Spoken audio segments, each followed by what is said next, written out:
MotorWeek is made possible by Tire Rack.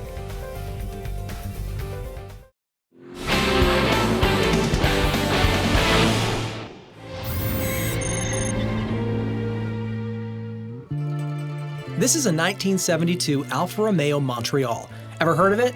Well, don't be too hard on yourself if the answer is no. Most casual car fans have never heard of, let alone seen, this Italian beauty. I first saw the Montreal a few years ago at a car museum, and when I did, it stopped me dead in my tracks. And I thought, how can a car that's been around since 1967 and look this beautiful fly under the radar for such a long time? But as it turns out, if you look a little bit, you'll find plenty of other people out there who love it just as much as I do. Well, it's a little bit of an Alfa's version of a muscle car. And I grew up around muscle cars, and this has a certain resonance with that I just enjoyed. Well, I was visiting my brother on the West Coast, and we went to the Alfa convention in Portland, Oregon, and the display field, there were about 6 Montreals lined up, and that's the first time I'd really seen them, and they just made quite an impression. Already a dedicated Alfa Romeo fan, Jack Rue purchased his Montreal in 2000, and it remains one of less than 100 here in the United States. Because each one was handmade, fewer than 4,000 were ever built in its 7-year production run, and despite the name, none were ever formally sold anywhere in North America because of emission standards. So how did an Italian sports car, never even sold in Canada, become known as the Montreal? Well, it's the Montreal World's Fair in Montreal, Canada in 1967, and the World's Fair commissioned Alfa Romeo to design a car that represented the future of the automobile. But the cars were a big hit at the World's Fair, and Alfa decided to put them into production.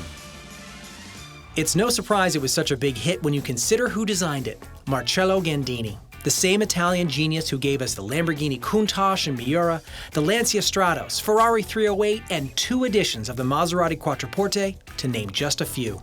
Though just 28 at the time of the Montreal's commission, it only took him 9 months to create it from scratch. Today, it takes at least 2 years for an automaker to even produce a prototype. But as beautiful as this car is, and it is gorgeous, sports cars are meant to be driven. And in that regard, the Montreal does not disappoint. When new, it pushed out around 230 horsepower from a 2.6-liter V8 and could reach 60 in a little over 7 seconds, all the way to a top speed of 140 miles an hour. I know, not exactly jaw-dropping, and compared to a modern sports car, it's anything but a road-ripping racer. But when stacked up against the classics of the 70s, the Montreal is as fun to drive as it is stunning to look at. It's got a huge torque band, and I've got power anytime I want, all the way up to 6,500 RPM, where it redlines.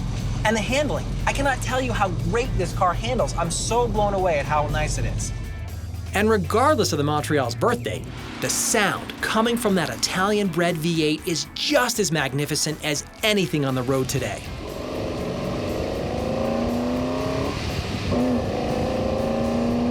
It all adds up to an experience that goes so far beyond the usual must-have requirements that a sports car needs to be called great. Which brings me to an important point. We get so caught up in things like horsepower and 0 to 60 times, or how fast a car goes around some old German racetrack, when what we really want is style and persona, and that presence to make somebody who doesn't even like cars take one look and just go, wow. And with a new supercar coming out seemingly every month, impressing car aficionados gets harder and harder. So instead of looking to the future for the next big thing that'll knock us off our feet, what we really need to do is take a glimpse into the past, because you never know what kind of classic treasure you might find.